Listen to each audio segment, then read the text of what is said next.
Kepulan asap membumbung dari pemukiman padat penduduk di kawasan Kampung Bidara, Marunda, Cilincing, Jakarta Utara.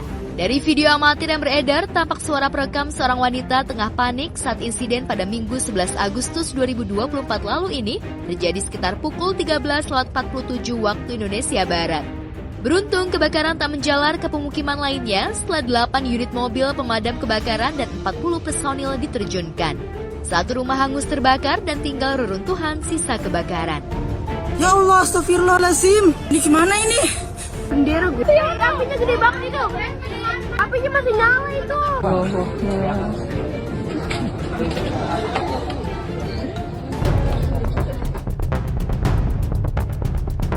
Yang mengejutkan, belakangan terkuak fakta jika kebakaran justru dipicu oleh ulah pemiliknya sendiri berinisial W. Pria berusia 38 tahun ini diduga kesal setelah terlibat cekcok dengan istrinya hingga nekat membakar barang-barang yang ada dalam rumahnya. Beruntung pada insiden itu tak ada korban nyawa. Namun setelah insiden terjadi, pelaku harus mempertanggungjawabkan perbuatannya di depan Mapolsek Cilincing. Lantas, bagaimana reaksi selebriti atas ulah nekat pelaku yang membahayakan lingkungannya ini? Benarkah perselisihan antar pasangan menikah rentan melahirkan tindakan di luar nalar? Ya kalau misalnya punya masalah sama istri, sama keluarga itu jangan dilampiaskan ke rumah sampai dibakar. Kasihan tetangga-tetangganya. Nanti yang ada, nanti kelar acara atau kelar udah kebakaran kayak gitu ya, pasti ada Anda dicariin sama para tetangga-tetangga kalian. Ya coba rasain sendirilah nanti. Nanti bukannya apa, mending masuk penjara daripada dicari tetangga, dihajar massa. Sepertinya hampir cocok dengan lagu ini Celaka Yang Kupuja, yaitu tentang cewek atau cowok pasangan yang toksik sehingga yaitu tidak mampu mengontrol dirinya. Jadi marah itu menjadi hak kita semua, tapi kita harus bisa mengendalikan amarah. Ya kejadiannya kan akhirnya merugikan diri sendiri gara-gara emosi membakar rumah sendiri ke istri, padahal masalah bisa diselesaikan dengan cara baik. Yang penting kita bisa menemukan solusi yang terbaik. Mudah-mudahan suami, istri, dimanapun juga bisa menjadi bagian daripada solusi, bukan bagian dari masalah.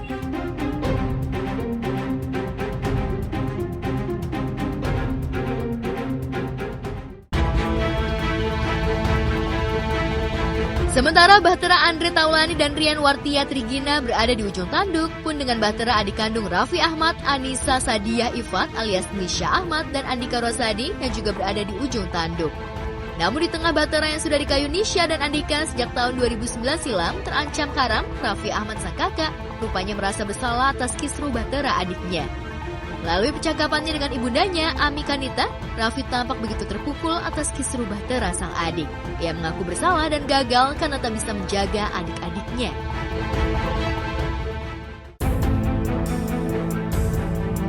Namun ketika Raffi mengeluh, Mama Ami berusaha menguatkan putranya. Bagi Mama Ami, putra pertamanya itu sudah luar biasa, lebih dari yang dia harapkan sebagai putra pertama pewaris almarhum suaminya.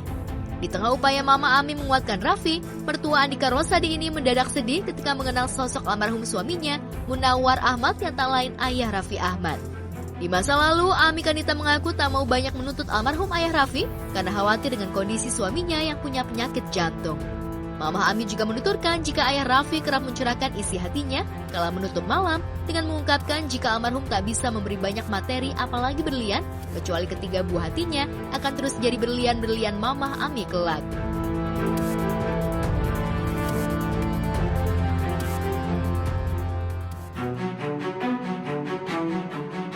Bagaimanapun, tak ada seorang kakak yang rela melihat Bahtera adiknya kandas, apalagi di balik gugatan cerai itu akan ada anak-anak yang dikorbankan. Begitupun dengan Mamah Ami.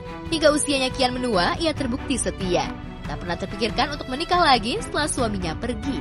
Lantas akankah curahan hati Raffi dan Mama Ami ini akan didengar Nisha dan Andika, sehingga akan jadi pertimbangan untuk mempertahankan Bahtera mereka? Iya, kalau cekcok mah biasalah. Semua rumah tangga pasti ada cekcok. Tidak ada hal yang menyudutkan itu. Normal-normal aja rumah tangganya.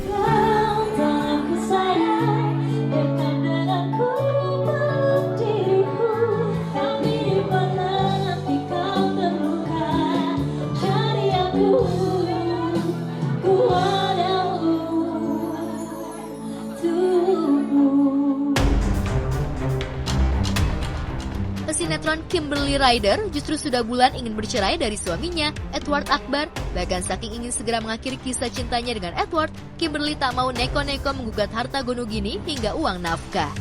Secara belak-belakan, ia mengaku hanya meminta nafkah uang sebesar Rp5.000. Lantas benarkah permintaan ini merupakan sindiran keras untuk Edward? Intinya gini aja sih sebenarnya. Kan dia bilangnya kan kemarin ke media pengen rujukan ya demi anak-anak gitu loh. Dia sayang sama anak-anak. Nah kalau sayang sama anak-anak kenapa malah menyusahkan gitu loh? Kenapa nggak mobilnya dikembalikan? Karena kan buat use-nya anak-anak juga. Ya, agak mencurigakan jika sekelas Kimberly dengan seluruh kebutuhan hidup dari kebutuhan pokok hingga gaya hidup hanya menuntut nafkah dengan jumlah yang kecil. Maka wajar warganet curiga permintaan itu hanya merupakan sindiran belaka. Terlebih setelah ramai gugatan cerai pada saat bersamaan, Kim juga memperkarakan mobil yang diduga dibawa kabur suaminya. Tak main-main, Kimberly bahkan membuat laporan ke polisi. Itu kan mobil punya aku, atas nama aku, STNK BPKB. Terus memang di saat aku sekeluarga kita pindah ke Bali, mobil itu tetap di sini kan. Nah, mobil itu dititipkan ke temannya Edward. Aku mau ambil itu mobil, aku datang ke rumahnya, temennya nggak mau nemuin aku. Ya pokoknya dia tahu kok. Makasih. Ada kerjaan karena ya memang ada proses di Polres itu ya. Jadi membuat pekerjaan saya banyak di cancel. Meski sempat mangkir dari panggilan polisi, tapi kemarin akhirnya Edward hadir memenuhi panggilan polisi. Usai menjalani pemeriksaan di kantor Polres Metro Jakarta Selatan, Edward membantah semua tuduhan Kim. Ia berdalih jika kendaraan roda 4 yang dibawanya merupakan harta milik bersama. Tapi meski laporan dengan tuduhan penggelapan sudah dilayangkan ke pihak berwajib, Edward tetap berharap Kim mau menempuh jalan damai dengan dirinya. Benarnya sih ya, kalau misalkan mobil itu dikembalikan ke pemiliknya, which is namanya di STNK sama BPKB kan nama aku, ya kan nggak perlu ngelaluin semua ini gitu loh. Kita lihat apakah ada mens reanya, niat jahat untuk pidananya ada apa tidak gitu. Dan keberadaan mobil ini sampai sekarang kan belum diketahui ada di mana.